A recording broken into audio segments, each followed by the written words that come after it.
Hoy, en Desde la Sombra, ¿cómo es nuestro mundo? El mundo de hoy, el mundo que nos rodea. Es un mundo feo, con viviendas precarias, infraestructuras deficientes, una marginación evidente y penuria social. Los diferentes niveles de pobreza y la sensación de injusticia se convierten en temas políticos destacados.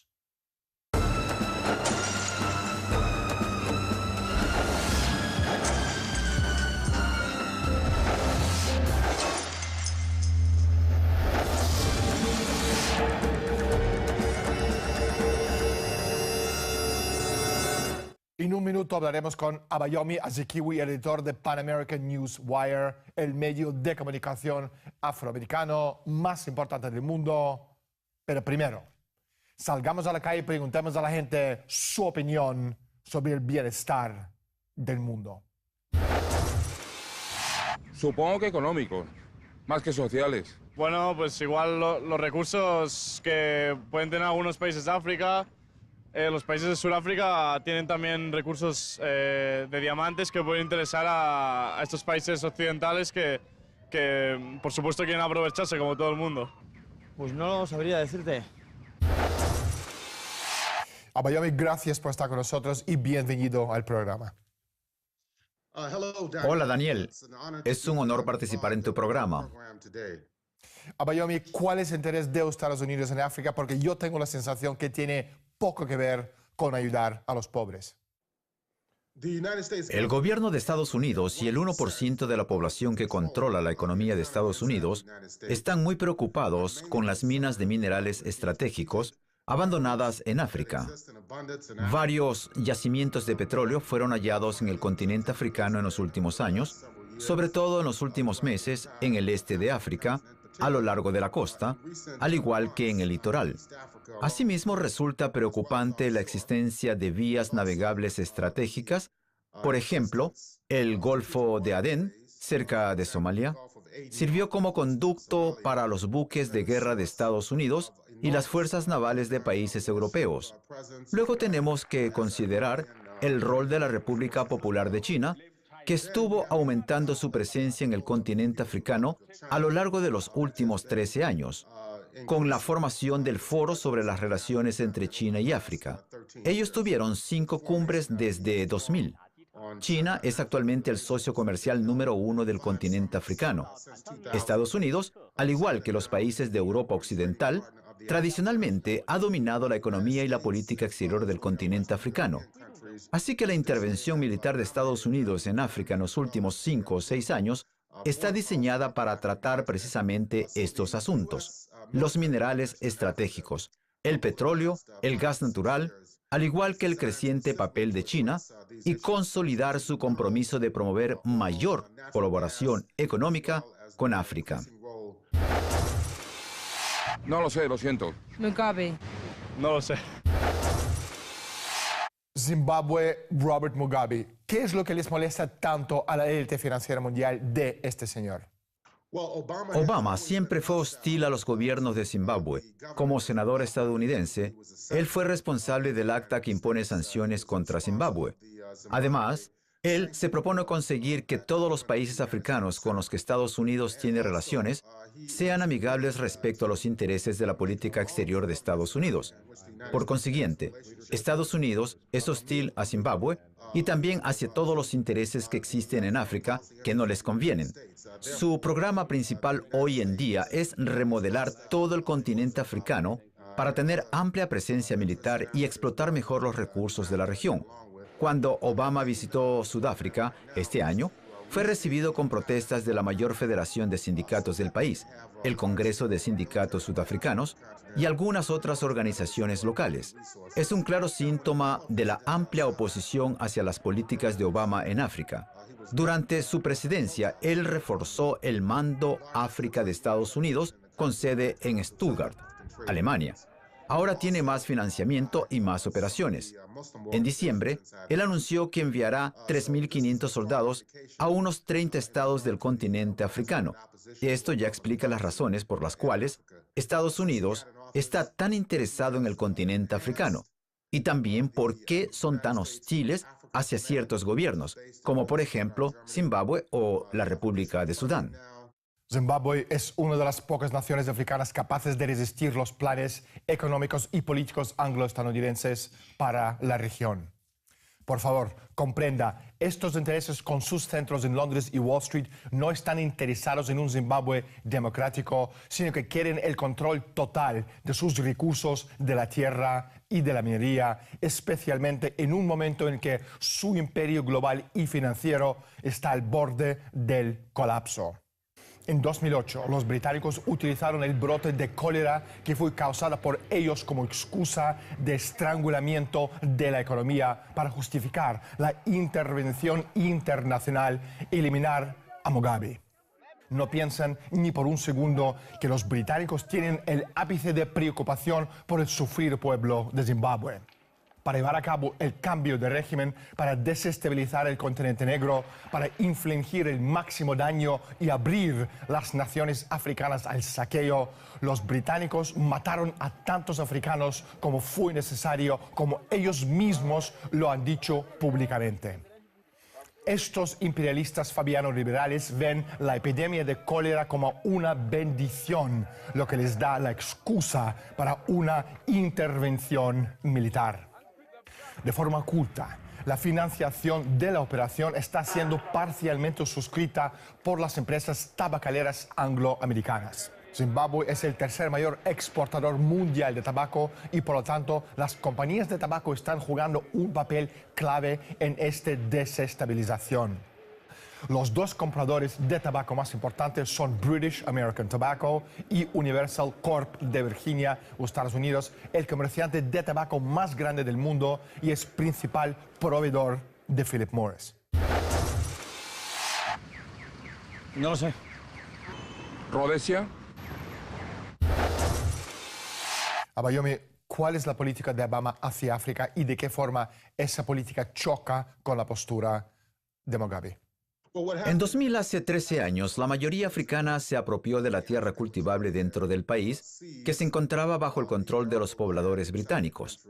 Esto era resultado de una especie de colonialismo desarrollado en la década de 1890. Las guerras de liberación llevadas inicialmente en el final de la década de 1890 y luego durante las de 1960 y 1970, se basaban en el reclamo de los derechos de los pueblos indígenas sobre la tierra en Zimbabue.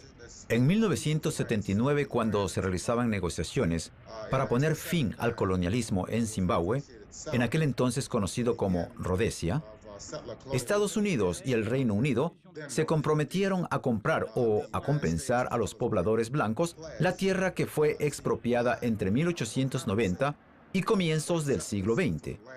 Después de 20 años de independencia entre 1980 y 2000, el compromiso no fue cumplido por Estados Unidos ni el Reino Unido.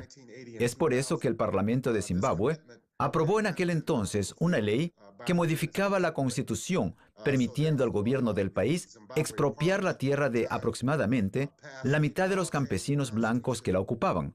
Como resultado, el gobierno británico, la Unión Europea y también Estados Unidos impusieron sanciones muy violentas sobre Zimbabue que existieron durante los últimos 13 años. ¿Qué papel juega el Imperio Británico en los asuntos políticos de África y cuáles son las fuerzas irregulares de Su Majestad en el continente? Gran Bretaña fue una de las potencias coloniales en África y de hecho en el mundo. Ellos perdieron sus colonias durante el siglo XX. También sufrieron tremendamente como resultado de la Segunda Guerra Mundial. Como conclusión de la Segunda Guerra Mundial, Estados Unidos se convirtió en una potencia mundial incuestionable. Por su parte, Gran Bretaña intentó en numerosas ocasiones resucitar esta tradición del dominio colonial y paracolonial en África. Por ejemplo, la Guerra de Suez en 1956, en la cual los británicos fueron forzados a relegar el control de esta vía estratégica a Egipto. Y luego, por supuesto, los movimientos nacionales por la libertad en Ghana, Nigeria, Zimbabue, Tanzania, Zambia y muchos otros países africanos que fueron colonizados por los británicos. Ellos tuvieron que perder estas colonias. Ahora utilizan otros métodos, tanto judiciales como extrajudiciales, con el fin de mantener su influencia en África. En los años recientes colaboraron con Estados Unidos en sus esfuerzos militares. Asimismo, existieron denuncias de que estaban promoviendo golpes de Estado militares en África, por ejemplo, en Guinea Ecuatorial hace unos 10 años. El hijo de Margaret Thatcher estaba involucrado. Uno de estos planes fue revelado por el gobierno de Zimbabue. Entonces, Gran Bretaña intenta reclamar su herencia colonial en África. Ellos siguen contando con enormes inversiones allá. Ellos aspiran al petróleo de Somalia. Asimismo, estuvieron involucrados en las guerras llevadas por Estados Unidos y la OTAN. Por ejemplo, la guerra contra Libia en 2011. Gran Bretaña colaboró con Estados Unidos y otros países de la OTAN en los bombardeos masivos contra Libia, que terminaron con el derrocamiento y el posterior asesinato del coronel Muammar Gaddafi. Así que Gran Bretaña sigue siendo el principal obstáculo para el desarrollo genuino del continente africano. ¿Cuál es la diferencia entre Dresden justo después de la Segunda Guerra Mundial y Detroit de hoy? Hay similitudes llamativas. Por supuesto, Dresden fue bombardeada por las fuerzas de los aliados. Muchos de los testigos dicen que era completamente innecesario, porque el ejército alemán ya estaba en retirada. En Detroit es una forma de ataque, aunque económico por su naturaleza, y claro está, por la forma de su perpetuación. En Detroit hemos sufrido durante décadas como resultado de la decadencia industrial. La ciudad se quedó sin cientos de miles de puestos de trabajo, así como el estado de Michigan. Estos trabajos fueron trasladados a otras partes de Estados Unidos, donde los sindicatos no tienen la misma influencia laboral. También se trasladaron al extranjero, donde se puede obtener una alta tasa del beneficio de la explotación de la fuerza laboral. Asimismo, hace unos 15 años fue el objetivo de una depredadora actividad crediticia de la vivienda. Estos préstamos depredadores se enfocaron particularmente en los afroamericanos y las comunidades latinas de todo el país. Se dirigieron a los propietarios de viviendas y a los que no poseen hogares. Les ofrecieron préstamos con tasas muy desventajosas. Es posible que parecieran favorables al principio, pero luego tuvieron tasas ajustables que subieron exponencialmente. Así que, desde luego, la gente en las comunidades en Detroit y por todo el país era incapaz de pagar los préstamos. Las agencias hipotecarias y los bancos se negaban a volver a financiarlos y no había ni rastro del gobierno federal a la hora de ayudar a la gente a quedarse en sus hogares. Así que en Detroit hemos tenido más de 100.000 ejecuciones hipotecarias en los últimos 6 años. Esto resultó en la disminución de la población en 2.307.000 personas, según el último periodo del censo entre 2000 y 2010. El 25% de la población de Detroit ha huido de la ciudad en los últimos 13 años. Esta es una gran parte del problema en Detroit. Abayomi, ¿tú crees que Detroit es un ejemplo de cómo la élite está desindustrializando el mundo? Sin duda.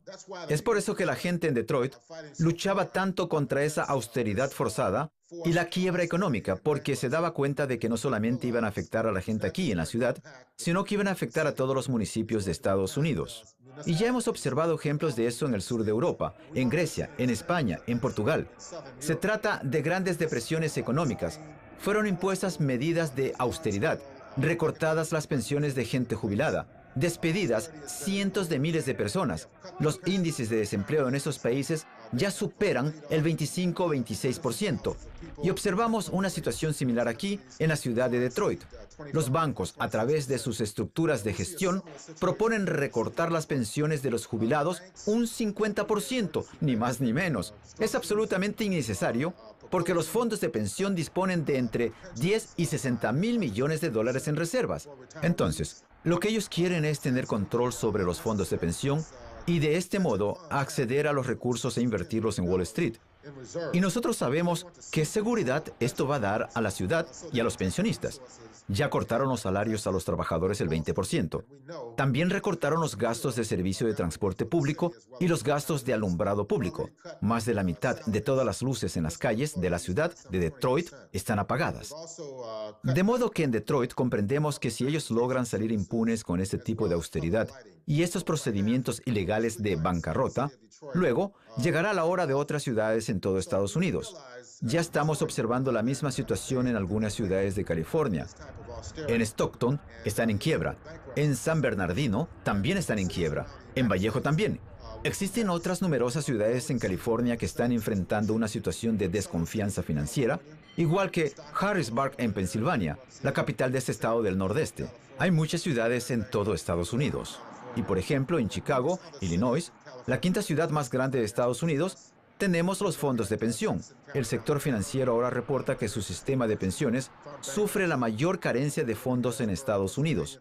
Entonces, están preparando el terreno para esta apropiación masiva de las pensiones públicas, de las pensiones con beneficios definidos, y también están preparando el terreno para el futuro incremento de medidas de austeridad en todas las mayores ciudades de Estados Unidos. Abayomi, ¿qué tienen en común la intervención militar de Estados Unidos en África, el cierre provisional de gobierno estadounidense y la crisis en Detroit? Bueno, creo que se trata de una crisis económica general del capitalismo, no solo en Estados Unidos, sino también en toda Europa. Lo que vemos en Estados Unidos es que durante los últimos 12 años, desde el bombardeo, la invasión y la ocupación de Afganistán, el presupuesto de defensa de Estados Unidos creció enormemente. Ahora cuenta con por lo menos entre 600 y 700 mil millones de dólares anuales. Después de Afganistán hubo bombardeo, invasión y ocupación de Irak, que duró 8 años y medio. Otra enorme pérdida de recursos y de vidas humanas. Estamos hablando de más de $1 trillón anuales que incluyen tanto gastos en asuntos militares como en asuntos de seguridad. Es decir, estos gastos son insostenibles. Se llevan una enorme cantidad de recursos que podrían ser utilizados para reconstruir ciudades como Detroit, para reforzar los sistemas de pensiones de la gente en todo Estados Unidos, para reconstruir la infraestructura en Estados Unidos. Las redes eléctricas necesitan una gran inversión. También necesitamos una gran inversión en los servicios de transporte público, en las carreteras, en los parques públicos, en los aeropuertos, en cosas reales. Todos estos sectores del gobierno estadounidense necesitan una fuerte reinversión y reestructuración, y es imposible hacerlo teniendo operadores de seguridad nacional tan potentes que de hecho no han realizado nada para mejorar la situación económica de la mayoría de la gente en Estados Unidos.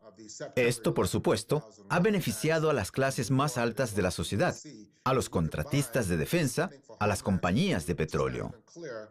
Quiero que ustedes entiendan que la destrucción total de la economía mundial a la que estamos asistiendo actualmente no es ninguna casualidad ni tampoco un error del cálculo consecuencia de chanchullos políticos. Es algo que se está llevando a cabo a propósito. Al reducir la productividad mediante la contracción de la infraestructura y reducir los inventos y la tecnología, estamos provocando un colapso de la población. Y si se tiene a la gente idiotizada y se impide que sea demasiado numerosa, la minoría puede controlarla. Sin progreso científico y tecnológico es imposible mantener el nivel de población, porque si ésta no deja de crecer, es necesario disponer de una tecnología cada vez más sofisticada para mantener la población base. Ahora bien, con progreso tecnológico, la oligarquía no sería tolerada demasiado tiempo más en ninguna parte. Las naciones que fomentan el desarrollo creativo mental de sus poblaciones generan personas que no toleran indefinidamente las formas de gobierno oligárquico. Así pues, desde el punto de vista de la élite, si se quiere controlar el abastecimiento de alimentos y de agua, se tiene que reducir la población mundial a una cantidad más manejable. 7.000 millones de personas en aumento son muchísimas bocas que alimentar. Es algo que David Rockefeller y compañía saben, aunque nosotros no lo sepamos. Para que la élite coma, usted y yo tenemos que morir. ¿Qué le parece la solución? Diría que Portugal o Francia. Bélgica. Bélgica. Congo, Patrice Lumumba. ¿Quién le mató y de qué forma su muerte ha cambiado el panorama del continente? Patrice Lumumba Patrice Lumumba fue un revolucionario panafricanista. A finales de 1958, cuando participó en la Conferencia Panafricana en Ghana, se hizo famoso a nivel nacional. Fue apoyado tanto por la mayoría de los gobiernos independientes existentes en África de aquel entonces, como por varios movimientos de liberación. En 1960 fue el primero en ocupar el cargo de primer ministro del Congo. El Congo era un país rico en recursos minerales que se exportaban a Bélgica. Además, contaba con cierta cantidad de inversiones de diversos carteles empresariales a nivel internacional y consiguió la independencia en 1960. Lumumba pretendía recordar la ilegalidad de la colonización del Congo. Como consecuencia de esto, su gobierno fue atacado y desestabilizado, y él mismo fue arrestado. Le pidió ayuda militar a la ONU para estabilizar la situación después de que los belgas apoyasen a Katanga, la provincia más sureña del Congo, rica en uranio y otros minerales. Permaneció bajo arresto domiciliario. Luego llegó a escapar a la parte oriental del país. Lo secuestró la CIA, las fuerzas coloniales belgas, incluso los servicios británicos fueron involucrados en su secuestro, en su tortura y su ejecución.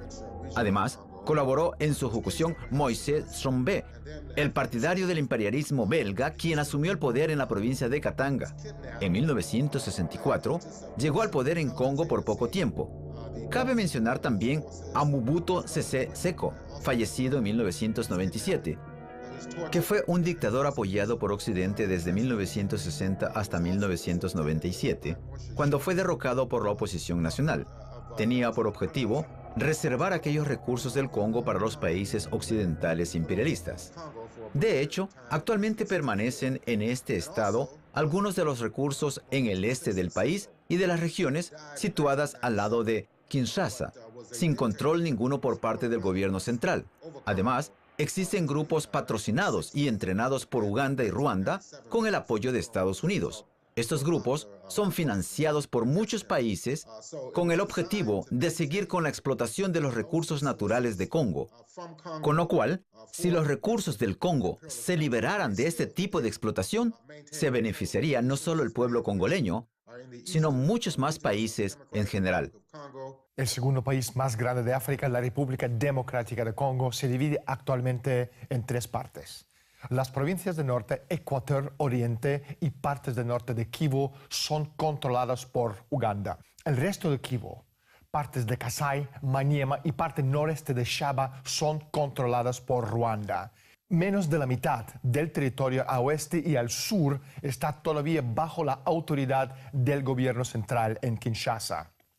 Es el resultado de los planes estratégicos de largo alcance de las élites políticas occidentales para intensificar el saqueo del continente africano. Hace 40 años, en enero del año 1961, el valiente patriota Patrice Lumumba del Congo fue asesinado por los servicios de inteligencia occidentales porque se resistió a la división del Congo. Él no estaba dispuesto a hacer un compromiso con la antigua potencia colonial y se levantó por la dignidad de los congoleños. Lumumba sabía que si el Congo independiente tenía éxito en el desarrollo económico real, era esencial mantener la unidad de la excolonia belga. Cuando en 1960 los colonialistas belgas orquestaron la separación de la provincia de Katanga rica en minerales, Lumumba pidió ayuda al presidente estadounidense Dwight Eisenhower. Pero en cambio, Occidente decidió matar a Lumumba y llevar al coronel Mobutu Sese Seko al poder durante los próximos 35 años. Abayomi, no hay tiempo para más. Muchísimas gracias por estar con nosotros. Les agradezco su atención. Adiós. André Malraux creyó que el tercer milenio debería ser la edad de la religión. Yo diría más bien que debe ser la edad en que abandonemos finalmente nuestra necesidad de religión.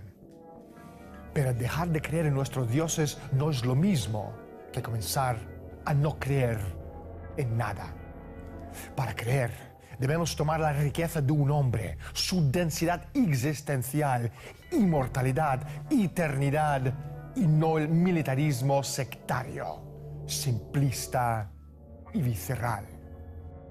de todos los idiomas, el único eterno es el del pensamiento. La memoria salva a la gente del olvido, el peligro inherente. Sin embargo, es que falta el requisito previo, la curiosidad derivada del respeto a las culturas profundamente extrañas.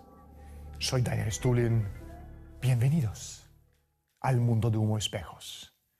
Gracias por estar con nosotros y hasta la semana próxima.